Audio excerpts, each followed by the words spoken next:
In today's episode, I'm going to be only using a team of fullbacks to try and win the UCL. And for this video, I'm only allowed to use left and right backs, no alternate positions. So for instance, I'm not able to use a center back who has an alternate position of left back or right back. So when thinking of a fullback who is able to play center back, I think two people come to mind, and they're going to be the most obvious players into this team. Jules Koundé and Gvardiol are going to be our two leading center backs.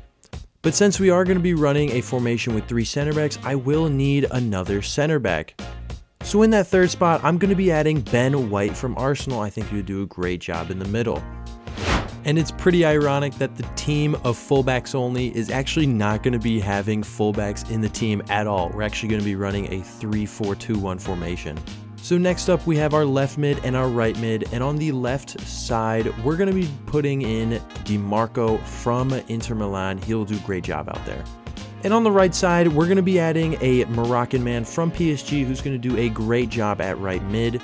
It's going to be Hakimi. And at our two center mid spots, I feel like it's pretty obvious. I feel like it's pretty easy. Who else would it be? Trent is going to be our first guy in. And the second player alongside Trent is actually going to be João Cancelo. I think he'd do a great job because he has such high passing ability. And now this is where it gets interesting, the front three, because we're using fullbacks. Who are we possibly going to use to attack? First off, a position change GOAT. At left cam, we're going to actually have Guerrero as our cam because he goes up such high overall.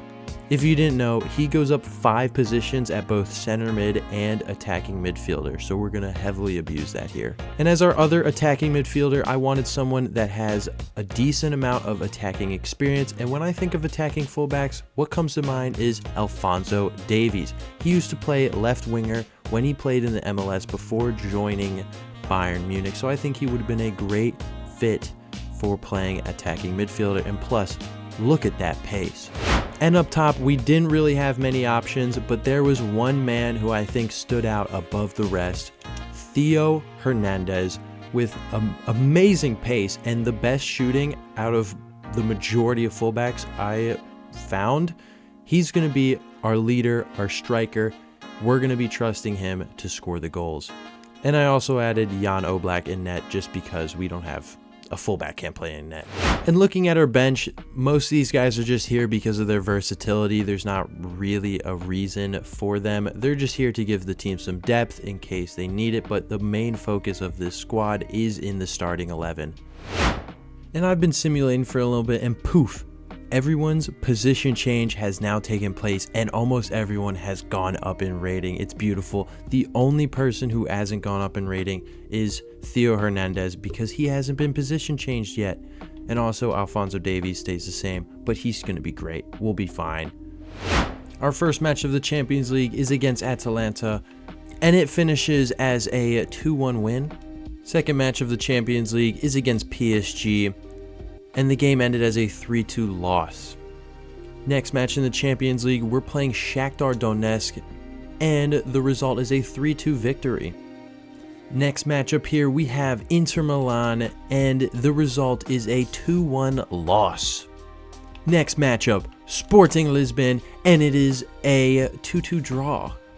Next matchup, Monaco. We should have this one in the bag, and the result is a 1-0 win. There we go. Our next Champions League matchup here should be an easy one, Dynamo Zagreb, and the result is a 4-1 commanding victory.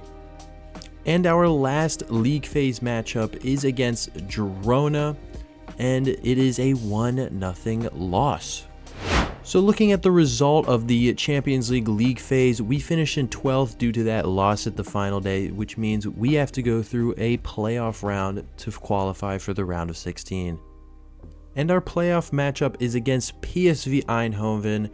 We should be able to make it through here, I hope, fingers crossed. And in the first leg, it is a 2-1 victory. You love to see that. Second leg here of our playoff matchup versus PSV. We are up 2-1 on aggregate, and it finishes as another 2-1 win, which means we're through to the round of 16. And I have some terrible news. Our round of 16 opponent is against Real Madrid. This is a very unlucky matchup, but in the first leg, it is a 2-2 draw, giving us a chance, and a fighting chance at that. Come on, boys. Biggest matchup here. Please win this match so I can have a video. Please. Here we go. Come on.